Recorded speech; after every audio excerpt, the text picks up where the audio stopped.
Hey everybody, this is Play 10.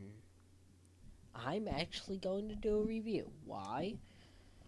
Well, because. Gotta get a little farther back. Well, because I want to. Now, many of you may know of the original LEGO games for the GameCube. Possibly one of my favorite series is because of what they did. They incorporated two things kids love: LEGO and video games, I think. I don't know if all kids like them, but they're all like, Legos and video games. Great idea. And some marketing genius came up with the Lego Star Wars series. They didn't ruin it. They're going to. I can probably tell you this. Clone Wars is either going to be a good game because they didn't do what they did to the previous blockbuster sequel one, and they kept it the same, is pretty, except with a few different things. Now, of course, when I think of the Lego series, I think of the one game that tormented me for about a year, because I had the GameCube still, and I couldn't get the Wii at the time. And that game, of course, was Lego Indiana Jones. I love this game. It's the Indiana Jones franchise in Lego format. When I heard that they were making a sequel for it, I was kind of stoked. I was like, wow, really? A sequel to my favorite? I mean, on the back, it pretty much gives you no indication on if it's a good game or not, which is usually how I tell with the screenshots, but I gave into it and got it because it was a Lego game.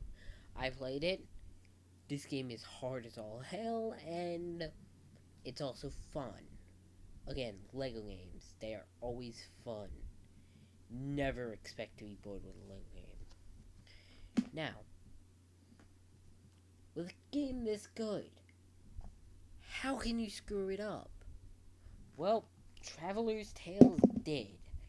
In what entailed for about all 3 months after Christmas. All three of the first months of the year trying to beat it. Oh my god.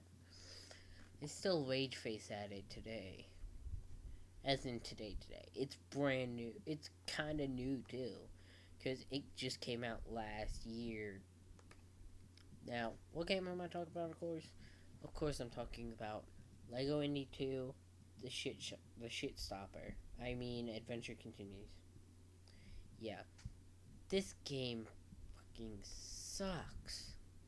I'm sorry, I don't like it. I don't like how they decided to go all motion control, which it shouldn't be. You're constantly pointing at the example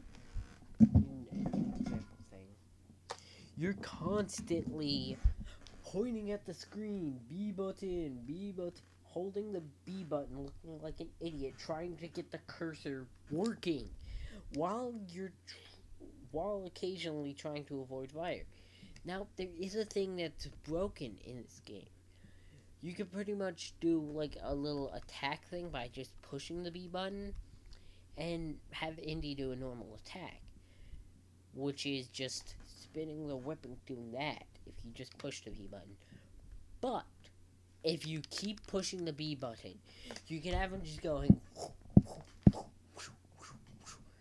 and pretty much protecting himself from any form of punching and or weaponry attack while injuring them too. Now, that pretty much pissed me off the first time I found out about that. Now, that and something that they added that I thought, yeah, it'd be a great idea, but it doesn't work well. That, of course, is the friggin' split screen co-op. They basically made this game to test that, I think. Now, after this came Lego Harry Potter, which pretty much pissed me off all last week.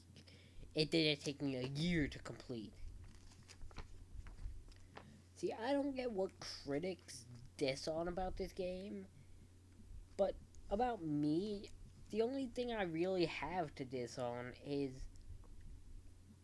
not because it's a hub-based game, but because it says it's got hubs for all of them and story playsets in the book, and yeah, they're called the movie hubs. That's what they were called. Thank you. And it's more along the lines of the split screen, how they did free play, and the fucking vehicles. God damn them vehicle controls. They plague me to this very day. Trying to get those race ones with the freaking cars that pretty much, if you hit a rock in the wrong direction, flip and land on the top of it or the side of it. More than likely the top of it, though. It lands upside down, and you have to wait. You can't get out the car. You have to wait for it to flip, then you can drive away. Now, there wouldn't be much wrong with this if the vehicle controls for some of the vehicles weren't so crippled that if you drive too fast, they just flip randomly. Seriously, horrible controls for the vehicles. Now, let's compare it to its sequel, Lego Harry Potter. Barely any vehicles, if that any. Well, there are let's see, what vehicles do I remember from that game? The car from the second movie, the brooms from all the movies, and that's about it. The cars and the brooms. Oh, and spoilers, the buses that Voldemort and Death Eater can drive in the final level. Yeah, spoilers, you get to play as Voldemort. Oh well, I'm gonna be Let's Playing it as the last game in the Lego line at Let's Play. And I might not even do this shit stopper. Seriously, it's so bad. I don't want to review it. It's horrible. It's my least favorite of the series. Now, what I might review in what I might go over in its place in a Let's Play spot, if I do wind up getting to this game before Lego Star Wars 3: The Clone Wars comes out, which probably is gonna suck unless they keep the style from Lego Harry Potter. If they go back to how this game was set up, they're gonna do bad in reviews. Now, there's even a few things that I can find to get angry with the one I like the most. And most of it... Alright, cool. Alright. Most of it comes with the instruction book and the fact on the back, Lucas thought it was a good idea to advertise this. Yeah. Clone Wars. Everybody hates it. I hate it. It ruins Star Wars for me in a sense by more or less keeping Jar Jar alive.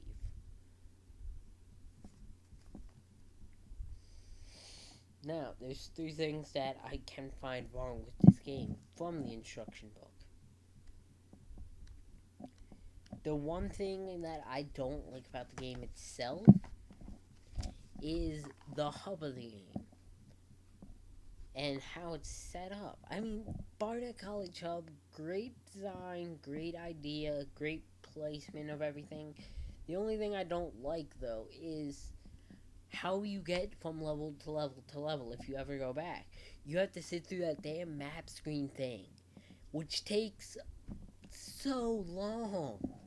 God, I'm so glad they removed that in the sequel. That's what made me the most happy about it. But then I got to the vehicle stage, and I saw the rage that other reviewers have with it. Seriously, why?